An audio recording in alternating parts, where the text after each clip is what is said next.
एक्कासी यस्तो पानी पर्छ भनेर सोचेकै थिएन।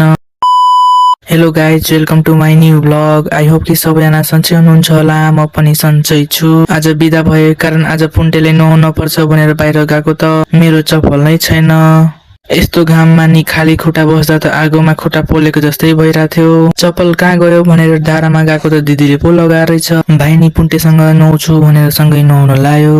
पुन्टे नुहाइसकेपछि पुरै रमाई यता उता गर्न थाल्छ। अब खाजा के बनाउने भनेर दिदीलाई भनेको त ब्याग पो हेराउन थाल्छ। के हो भनेर भनेको त मकै पो निकालेर हेराउँछ। अब मकै पकाउनलाई सबैजना माथिको बोक्रा निकाल्न थाले। निकालेर फेरि चटपट बनाउनलाई प्याज काट्न थाले। फेरि आज प्याजले रुवायो। हजुरहरूलाई प्याज काट्दा आँसु नआउने ट्रिक थाहा छ भने कमेन्टमा भन्नु होला। प्याज काटेर नि सकिन्छ। अरू कुरा बहिनीले आफै हालेको थियो। चटपट बनेर रेडी हुन्छ। मकै नि थियो, त्यही भएर थोरै चटपट मात्रै बनाएको थिए।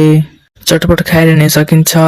मकै बनाउन जाँदा त एक्कासी मान्छे नै उडाउला जस्तो पो हावाहुरी र पानी आउँछ। 5 मिनट अगाडि नै पुरै घाम लागेको थियो। फेरि यस्तो हुन्छ भनेर कसैले सोचेकै थिएन। दिनदिनै रुटिन नै बनेको जस्तै छ। बिहान र राति चिसो, दिउँसो गर्मी, बेलुका हावाहुरी र पानी पर्छ। मकै नि बनेर रेडी हुन्छ।